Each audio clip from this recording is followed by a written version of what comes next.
Bukod sa tao, may mga hayop na matipid manganak. Meron namang ubod ng sipag. Pwes, matipid ka man o masipag, kailangan mo ng tiyaga. Iluluwal na ang amazing story number 4. Solong anak, todong manganak! Ang kiwi ay hindi pangkaraniwang ibon na makikita sa kagubatan ng New Zealand.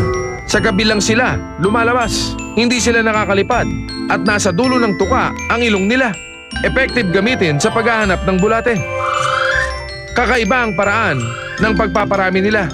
Ang paggawa pa lang mismo ng baby, pahirap na. Wala silang pakpak kaya mahirap magbalanse. Ang kiwi ay isa sa may pinakamalaking itlog sa buong mundo. Halos sakupin nito ang maliit na katawan ng kiwi. Kaya kahit papano, kailangan niyang iire. Ito, talagang masakit ito sa kiwi. Mantakin mo naman, ang laki ng itlog niya kumpara sa manok. 10 beses ang laki nito. Isipin mo, kung sa tao mangyari ito, 20% ng body weight mo ang timbang ng baby mo. Kaya kapag nanganak ka, ang baby mo may bigat na 30 pounds. Isipin nyo, ang isang ina na nanganak ng 23 pounds sa Tennessee. Ang sanggol na ito, halos 1/4 ng timbang ng isang 9-year-old na bata. Malaki siyang bata, pero hindi pa rin siya katulad ng kiwi. Dahil kapag nakapangitlog ang isang kiwi, hindi pa raw nagtatapos ang lahat. Kailangan itong limliman ng lalaking kiwi. Pahinga naman ang mami dahil sa hirap ng pangingitlog. Ang paglilimlim, kasing hirap din ng pangingitlog. Halos hindi umaalis ang lalaking kiwi sa pugad. 80 days niya itong lilimliman. At bago pa mapisa ang itlog, 20% na ng body weight niya ang nawala. Bakit nga ba ganito katyaga sa pagbabantay ang kiwi sa itlog niya? Hindi sila katulad ng ibang ibon. Maraming mangitlog, pero alagain ng maraming araw ang mga inakay. Ang kiwi, 2 araw lang pagkatapos niyang mapisa ito, pwede nang magsarili.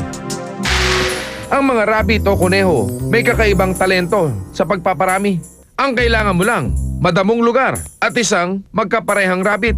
Ayos na!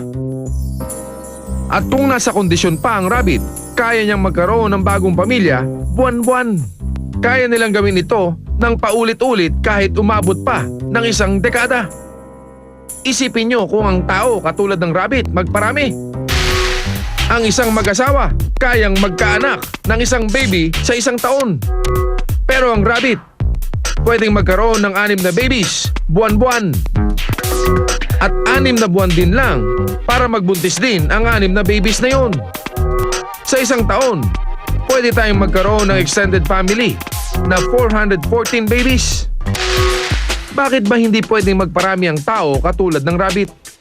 Kaya kasi ng rabbit maglabas ng maraming egg cells buwan-buwan. Ang tao, 1 egg cell lang at 10 beses ang tagal nito bago lumaki. Pagkatapos ng 38 weeks, saka palang manganganak ang tao. 600 times naman ang laki niya kumpara nung egg cell pa ito. Noong 1859, isang Australian farmer ang nagpakawala ng 2 dosenang rabbit sa bukid. At sa loob ng 6 na taon, dumami ito ng 22 milyon. Hanggang ngayon, nananalanta sa Australia ang mga rabbits na ito. Hindi nakapagtataka na ang mga Australians naghahanap na pwedeng ipalit sa Easter Bunny. Alam niyo ba kung saan nakuha ang idea ng Easter Bunny? Sa ancient Europe, ang rabbit ay may mga koneksyon sa pagan goddess of fertility na si Oistre. Tuwing panahon ng tagsibol, may inutusan siyang mga bunnies para mag-alay ng itlog sa kabayanan.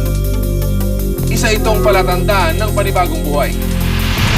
Doon nakuha ang Easter egg hunt. Ang Easter ay galing sa Oistre. Kung karamihan nagbubuntis at yan, sa susunod, makakakita kayo ng nagbubuntis sa likod sa pagbabalik ng Cops Amazing Story!